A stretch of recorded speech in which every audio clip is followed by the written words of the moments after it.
Friends, welcome to this episode of Leadosophy. You are here with an open mind because that is the rule and not the exception. Today we're going to talk about leading in a high-risk, high-reward environment.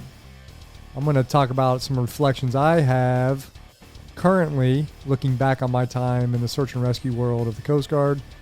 There's some things I've learned kind of post timeout, post-retirement. And maybe it'll help you, maybe it won't. Maybe there's some parallels you can take away to your current world of work. I hope so. I'm grateful whether you're listening or watching. Ladies and gentlemen, here we go.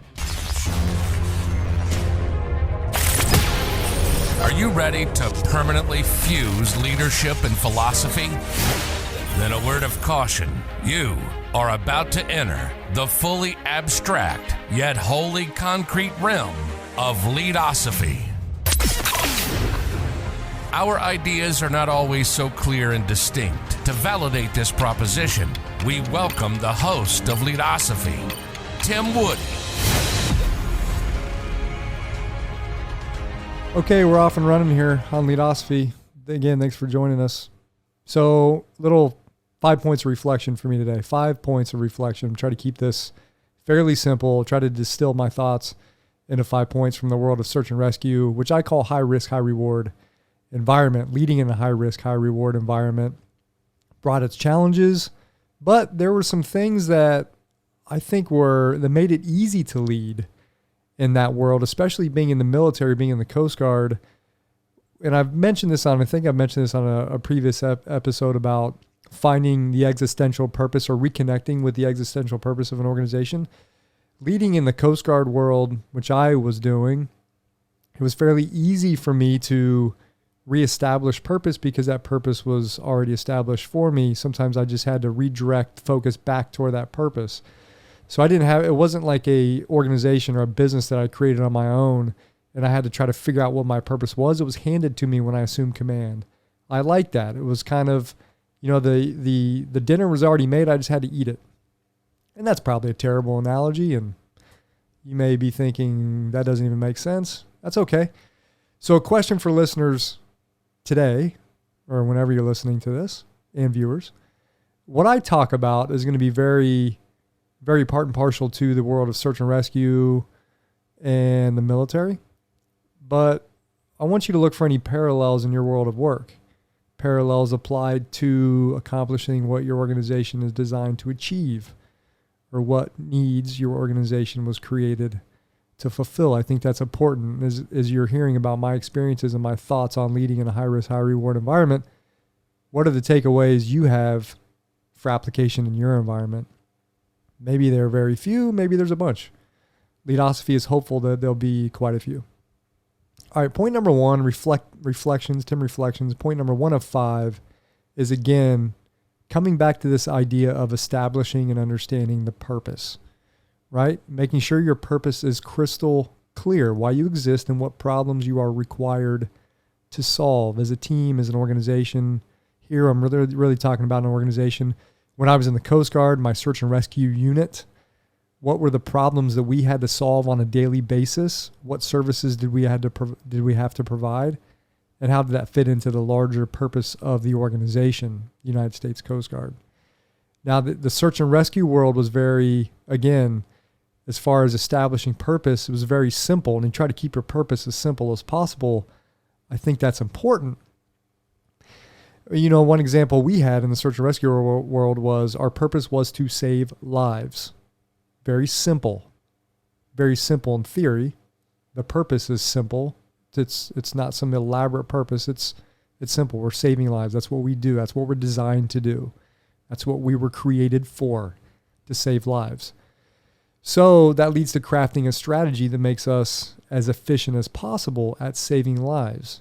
And again, saving lives is a problem to solve, right? The problem is, how does a Coast Guard boat crew, a crew of 4, 5, or 6, in my experience, in the nature of the organizations that I was, or the units that I was a part of, boat crew of 5 or 6, how do they get from point A to point B as efficiently, as safely as possible? And by efficient, we mean, and again, we're elaborating on this purpose. right? But by efficient, moving from point A to point B efficiently, we're talking about preserving life and property, but realizing many factors are working against you. And by safely, we're talking about protecting Coast Guard boat crews from unnecessary risk, right? Again, time is never an ally in search and rescue missions. And that's probably the case whether it's on the water or maybe urban search and rescue as well. Time is usually not an ally. I can't recall a time where time served as kind of like a tailwind. It kind of helped us out, or the elongation of time. So there you go. So point number one, establish, understand your purpose, right? Point number two is directing energy towards that purpose. Once your purpose is clearly established, or maybe you had to like I talked about, maybe you have to refocus everyone back on the purpose that is provided for us. We have to channel that energy towards the fundamental or existential purpose. In this case, like in the search and rescue world, saving lives. Channeling that energy towards how to make us better lifesavers. So for each task, for each process, even each system in your unit, in your organization, you must ask yourself, does this task or process or system move us closer to realizing our existential purpose, to making us better problem solvers? And this may not be the case 100% of the time, but should it not be? Shouldn't it be the case that every task you do, 100% of your tasks, of your processes, should be devoted in some way, form, or shape to the overall purpose of the organization, of your unit, of your team, what have you? And here's a side note: time is finite in the workspace. So why waste it? Attention spans are limited. Humans are goal-oriented. We want to move towards something purposeful, something meaningful. This is my assumption. This is my assumption as a leader. There's little downside to this assumption, in my opinion, because this assumption frames how I try to treat people. Let's go back to the purpose, what I was talking about. So questioning the purpose of tasks and processes, how valuable they are, how much they drive us towards our overall purpose. Questioning the purpose is largely about technical competence or becoming competent problem solvers, competent in delivering goods or delivering a basic service, or even a highly specialized and technical service.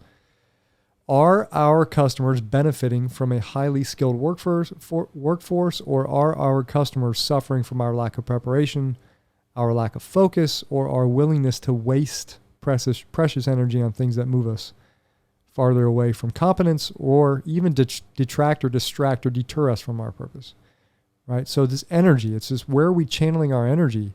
Do we have wasted energy? These are questions leaders should consistently ask. Ask anybody, any area of the organization, and seek honest feedback.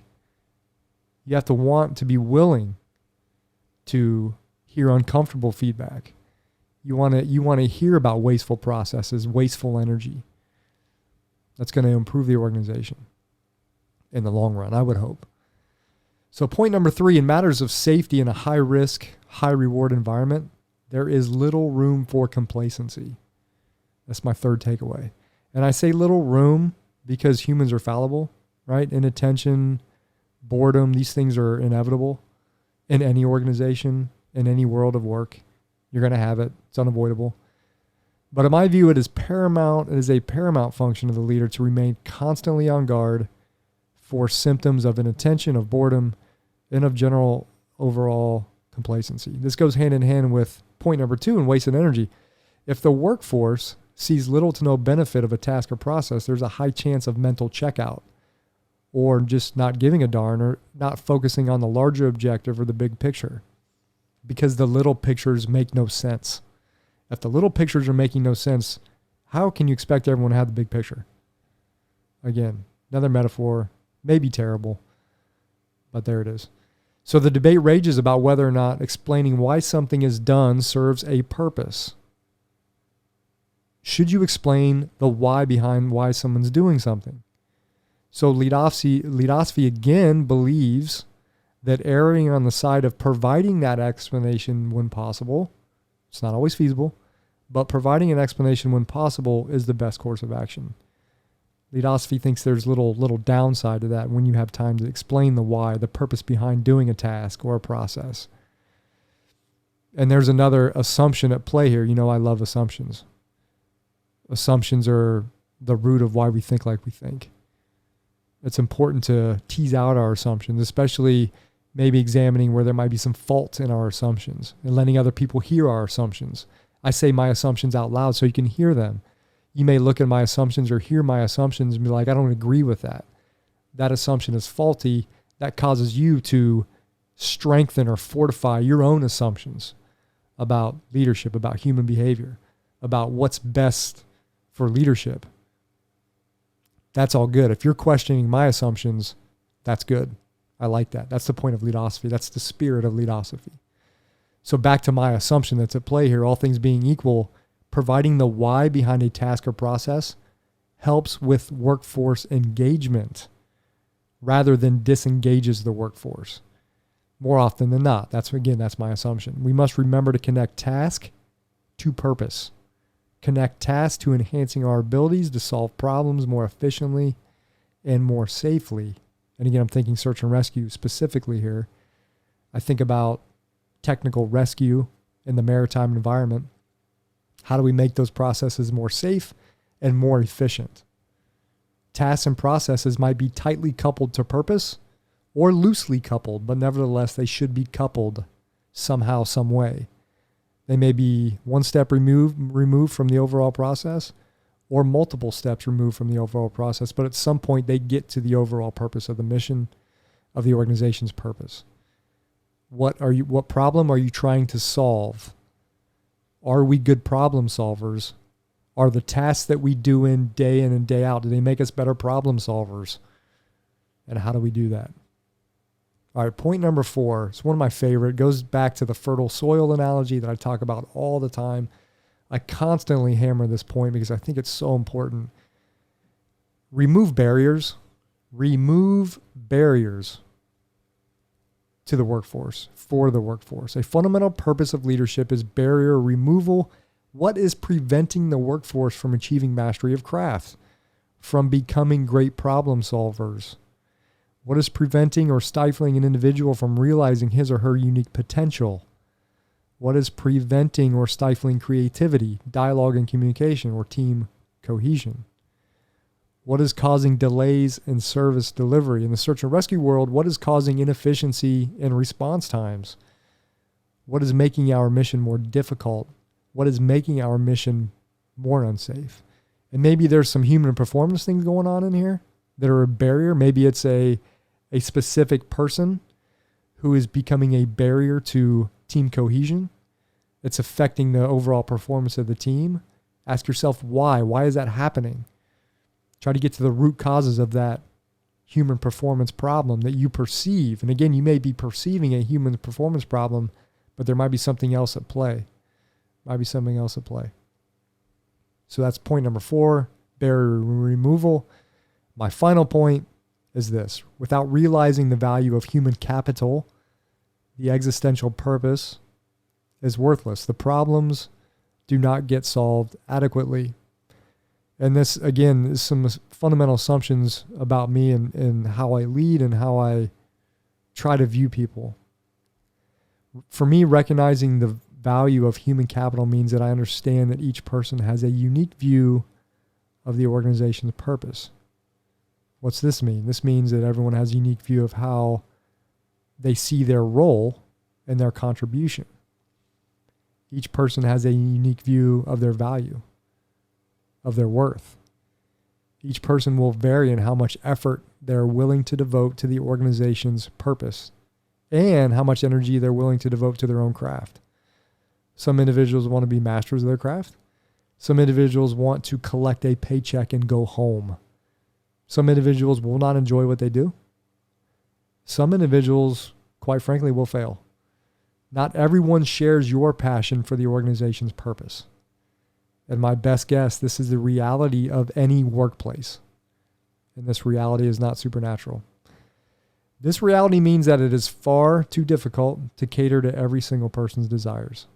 It's far too difficult. It's also far too difficult to cater to everyone's whims, changes in attitudes, their lack of satisfaction, their disdain for a particular decision that affected their organization. You'll go mad trying to corral or address every single thing that falls in this constellation of things that go on in the workplace. What this does mean, though, is that it's even more vital to continually channel energy towards the existential and unified purpose. The unified purpose is something everyone can rally behind. It's the reason why someone was drawn to the organization. So the final assumption is this.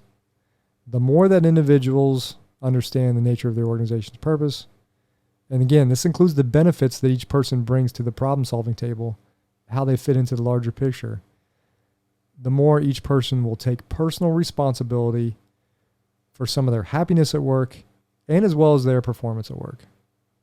Again, that's the final assumption from Leadosophy. That's all I have for today, ladies and gentlemen. Remember, Leadosophy is about using the tools of philosophical thought to deepen our understanding of leadership and of life. Thanks for watching, and we'll see you next time.